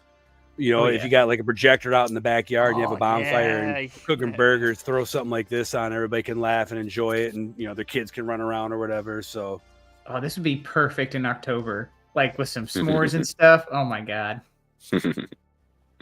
Well, so I would have gone to Norin next, but since Norin is the expert Ghoulies, I'm gonna give mine, and I'm gonna let Norin go next. Like Sounds for me, good. So here's the thing. For me, as I was watching it again, so it did bring back the whole nostalgia thing. I saw this with my brothers when we were all kids, and there's nothing better about movies. Everybody always classifies this when they talk about Disney or other stuff. Horrors, you can sometimes also put this in. I saw this with my siblings. Yes, it was scarier when I was younger. When I rewatched it again, and I know, Norin, you said you like Leprechaun. I actually like Ghoulies a lot better than Leprechaun. But this was 80s stuff. I mean, this was 80s vibes. This was, back in the 80s, where, as Clint said, we have all been, because of all the horror that we see, we're sanitized. But if you show this to a little kid, this might scare a little kid. And when this movie came out, on this panel, we're little kids at that point. So seeing this when you were younger, it leaves a different impact on you. And I mean, it's at the 3.5 because honestly, I laughed. I was entertained. I actually didn't hate it. Yes, maybe because I know I saw the sequels after that. I'm thinking other stuff that I solely put on this one movie. And it didn't have, but the movie still in itself, if you look at it as far as horror, is the fact that a father who was into satanic rituals was going to sacrifice his child in order for him to get the knowledge and the power. And he gets thwarted. And by the way, Clint, when you brought up that he came out, he was all dry and bony. And the next shot, he was still a little more fresh. Like somehow within whatever couple of minutes or hours he came out of there, he was looking a little bit better. The transition wasn't smooth. It was like the transition was not smooth. Like he should have stayed looking all withered, trying to get Jonathan and kiss him and basically absorb him in and become young again and have the power. Seriously, and like as the kills went on, he got a little stronger, kind of like Hellraiser, Yeah, I mean, and that's the whole thing though. When he died, when Wolfgang basically fought him and they died, the spell got broken. All of them came back to life again because the whole spell was meant to bring Malcolm back. The spell got broken. Hence, that's why they would come back. So 3.5. Norin, go ahead and give us your... Take us home, brother. All right. I would definitely say that Ghoulies, in terms of little monster franchises, it's not one of my favorites. It would probably go Puppet Master as the top one. That's my absolute favorite. But what I love about Ghoulies is this is a franchise that proves for me that this is why I'm a sequel whore. Because when you keep going and you keep going into these franchises, like the second one is so much better. Like for a rating, this is a 3.5. But when you get into the second one, that's like a 4 for me. Like the second one is so good. the character work is so much better. The practical effects are so much better. So I just love franchises like this because I love deep diving them, going all the way through, because it just, like I said, it proves to me that I always champion sequels, even though there are those chances we'll get those really crappy ones. But if we didn't have those really crappy ones, we wouldn't know what a good one is, like, you know, Ghoulies 2 or Exorcist 3 or Nightmare on Elm Street Part 2, because there's a whole host of sequels that I think are better than the original ones that came out. So, but I love Ghoulies, and I would say 3.5. The only thing like that kind of holds it back for me is, like I said, when I watch it, sometimes I do hate the Jonathan performance. Sometimes I'm down with it, but other times I just think it's really cringeworthy and I can't stand it. But it was a very 80s performance, though. Yeah, it is very. He hams it up. It is very campy, and he hams it up. By the way, this is a young adult. He looks like he's in his fucking early 40s, bro. Yeah, no, he was definitely not. He was definitely not 18 or 19. He was not a college. His girlfriend too. She looked like she was in like early 30s. Yeah, I just know. Yeah, they look like they were 27, not 30 in or a bad way, but they don't look like young adults out of like high school going to college, for example. Right. He was like, I'm dropping out of college. You know what I'm saying? You're in college. If we keep saying Eric Roberts, we're gonna create that thing where like people don't know if Shazam's a real movie or not. Like 20 years from now, people are gonna be like, "Was it Eric Roberts? Effect. Ghoulies, right? Kazam. It was a real movie. I saw Kazam. I don't care. A likely story, Jeff. Kazam. I thought you said Karnoff in the NES. No, Kazam. That Sinbad movie. They're saying that it does not exist. I saw Kazam. All right, we got Lexi's rating. It's definitely a 3 for me. I enjoyed it though. I love Gremlins, and Chud better. Okay, well, I like this one better than Leprechaun, but all right, I'll give you that one. Ricky's got an axe to grind with Leprechaun. I'm with you, Lexi. Actually, Lexi's like my twin, so I'm with you.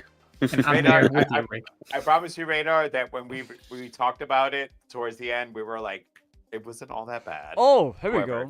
Dolls, that's another one. Dolls. Yeah, that's Dolls is my favorite classic. horror movie with small creatures. Dolls. Dolls is Who did Dolls? Who did Dolls? Who did it? Charles Band. Yeah, I was gonna say Was it's a Charles it? Band. It's a Charles Band. He's the king of ripping himself off, basically, because For whatever reason, he I thought basically just redoes the same concept over and over and over. Pretty wild. And the main lead. That's a good one though. Dolls is good. Who was the main lead related to? Because it was a big name, wasn't he? Wasn't it Belushi or? No. You So know we what I'm covered talking this. about, We Clint. covered this on Spooky, and I forgot. I'm not too adverse. Yeah, the main guy is related to, at that time, a really main person. I know. I'm drawing a blank because I'm stuck on. I think I know who that is because I think that's one of my Spooky co-hosts, Leah Stalker, because that was like her favorite movie ever. And we hated Dolls it. is So awesome. Who was the main guy? What? You hated Dolls? I did not care for Dolls. No, I'll watch Dolls, Ghoulies oh all my day God. over Dolls. Yeah. To have a little old couple who turned their B&B guests. into dolls. Which character you guys are talking about? Hold on. The main character? I think you're talking about the dad. No, not the dad. No, the younger guy. Yeah, the guy who drove the car. I just remember he was in an episode of Night Court. I can't remember who he's related to, but I know what you're talking about. That's wild. I know. Damn it. You know what? I don't know. All right. I give up. Anyway, all right. Take us home, Joe. Before we head out, Clint, please let us know about your channel. We are going to provide all of the contacts for your social media and the I Like It Spooky. But go ahead and tell us about your channel, your hobbies, things about yourself. Because thank you for joining us tonight. It's your first time, so you made it through with the rest of us. I tell you what, I appreciate it, and we're a recorded show, and I'm not knocking that because I enjoy what we do and what we put out. I've only done a couple live shows, and this is my first live show with this many people, and so I was a little nervous. I'm like, shit, I'm just gonna sit here and look like an idiot, and everybody's gonna talk over everybody. But no, you guys have been really cool, very very welcoming. So thank you for having me on. I appreciate it. God, there's so much stuff, so I'm going to keep it as quick as possible. I Like a Spooky Horror Podcast. We're like you guys. We have multiple shows in our universe, the Spooky Verse, and they're all at different times. So you can find I Like a Spooky Horror Podcast on Facebook, on Instagram. You can email us at ilikeitspookypod@gmail to tell us that you don't ever want to see me on this show ever again, or you don't want us to have Joe on again. Whatever you guys want to say. We are not putting that on our channel. Oh, come on, that's funny because they know I'm full of shit. But no, so we do a main feature show. My co-host Brian and his co-host Rod, they do some pop culture stuff. The Wrong Podcast died. We have another co-host, Leah Stalker of Pure Macabre, who we do Indie Spotlight, where we focus on independent artists and try to direct people to projects that a lot of people might not have heard of or just smaller stuff. Leah runs Pure Macabre. She lives here in Michigan, where I do, and so she through Pure Macabre covers Michigan horror events and stuff like that. We do a lot of screenings, a lot of showings. So Brian is hosting another event. He's hooked up again with Severin Films, and he's doing a double feature. And I got to look at the date. It's April. I had it set up, but it's been a while, so it went away. Damn, It is y'all sound cool as hell. Yeah, right. They are. No, listen, But I we're did not their podcast. writers. You write the shit that we show, so you're one up on us. Think I again. did their podcast. I had Oh, an my incredible stuff's time on their garbage. podcast. It was like I told them like we're not like yours. I'll be back, hold on. I'm like we're not like yours. Like there were. I had an enjoyable time on their show. It was great to be around other people who love horror as much as I do, and the knowledge. And it was just it was a great time. But definitely check the fucking channel out. Thank you. Yeah. I found the date. It's Saturday, April 12th, and it's going to be at the Capitol in Burlington, Iowa. And Brian is hooked up with Severin Films, and he's showing Cemetery Man and a James Franco film, which is Vampires Lesbos, which is an odd combo. All right. With Severin, you always get an odd combo. I've got an event coming up at my haunted house here in Michigan, Haunting in the Hills, which you can check them out on Facebook as well. Saturday, June 21st, I got Tim Shockey bringing up the original Green Goblin head from Stephen King's Maximum Overdrive. Oh, nice. And that's kind of the centerpiece of the show, but we're also going to have a Hearst show. We're going to have a live band. There's going to be vendors. One of the attractions of the haunted house is going to be open as well. And then the last thing is across the street from the haunted house is another business that we're building, and it's called Psychotherapy. And it's horror themed, and it's axe throwing, escape room, rage room, splatter paint room. We got a spray paint room, and we also host bands and pro wrestling and show movies and stuff there. So it sounds like a lot, and it is. So you can check all of that out centrally through my socials on Facebook and Instagram, which is at Corpse Barn. Or like I said before, check out I Like It Spooky Horror Podcast anywhere and everywhere you get your music and podcasts. Yeah, like I said, Hell of a plug. we're going to provide everything for you guys to get a hold of all his stuff. And shit, I don't know how long am I supposed to like hold out for Rick to show back? Like, do I just sign out without Rick? If you want to wait a minute, I'll just talk some more. You're the boss. I was going to say, Clint, tell us about the cool shit you've been doing. Yeah, keep going, Kat. Of course. I mean, Hey, Clint, how far are you from Monroe, Michigan? I'm about an hour north of Monroe, Michigan. In fact, that's where my girlfriend Rebecca lives, is down there. Yep. All right. Have you ever heard of the Michigan Oddities and Horror Fest? I know of the Michigan Oddities of Horror Fest. Yep. Oh, you know Nate Thompson? I don't know him personally. I just know of him. He actually used to be involved where my haunted house is, and for whatever reason, things didn't work out, and now I'm working stuff out there. But yeah, he runs a museum down there, the Horror Museum. Yeah, there's another one too up in the Detroit area, kind of the same thing with a lot of the skulls and the haunted objects and stuff like that. So Nate just had a show, and Linnea Quigley was there, Michael Berryman, some friends of mine vended there. That was the one thing. It was like an old town or something he bought, right? And then he got basically. No, see, that's so the old town you're referring to is my spot. Now he was involved with that before I got involved. Yeah. But he didn't buy that. He partnered up with my current business partner, and I don't know all of the dealings, but I know he did got on Fox 2 News, and there was this ownership claim, and so I'm not going to start saying stuff. I don't want to get in the middle of all the drama, but he was involved out there. Now he's doing his own thing in Monroe, which is super cool. Looks like it's doing well. And then he's a filmmaker too. Where he's at. Yeah, he just put out a film, I think, that he showed. I don't know if it was a short or a feature. Yeah.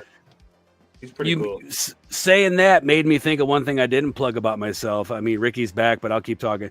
And that is, I also travel around the country and vend all the horror cons through inkmirrors.com. So you can check me out on Facebook and Instagram, inkmirrors.com. And you can go to the site now, and I just do screen printing. I make novelty toys. I call them novelty toys. My friend Josh Perlmutter from Bootleg as Fuck Toys, he does a lot of the cool shit where it's just like he'll pull a reference from a movie and make it. Yeah. Oh, dude, I love them. Really? Oh, Josh does amazing. By the way, stuff, that's already in the description now. So if everyone wants to check it out, it's in there. Appreciate it. No problem. And check out Josh's stuff. Bootleg as Fuck That's Toys. cool. Josh is amazing. Wow, yeah. Bootleg Toys as Fuck. Oh man, they do it. Yeah, they take the most random shit from movies and make figures out of them. If you ever come to Connecticut for a horror fest, let us know, man. There's one going on this Saturday. It's Dead of Winter Horror Fest. And it's like a first time con, I think. I think it's more of a film festival than a horror con, but I know Robert Pritchard and Gary Schneider from the Toxic Avenger and Class of Nukem High are going to be there, and some of my Ink Mirror stuff is going to be there with them. I designed their convention banner that goes behind them. So, but those guys are cool as shit. Whether I designed it or whoever did, go to Dead of Winter Horror Fest and check them out. Those guys are cool. Yeah, cool. Thanks for that. Yeah, we're looking into it. Nice. Sorry, I was looking at my calendar. So, all right. So look at Joe.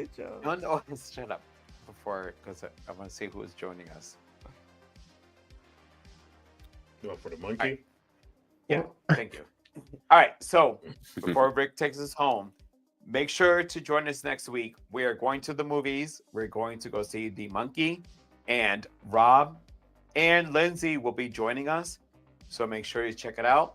The Monkey from Osgood Perkins, based on a Stephen King story, or I think it was a short story, and it stars Theo James. So, Rick, take us home.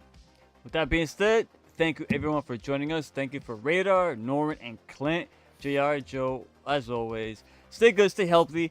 Well, like I always say, stay scared. See you in the next.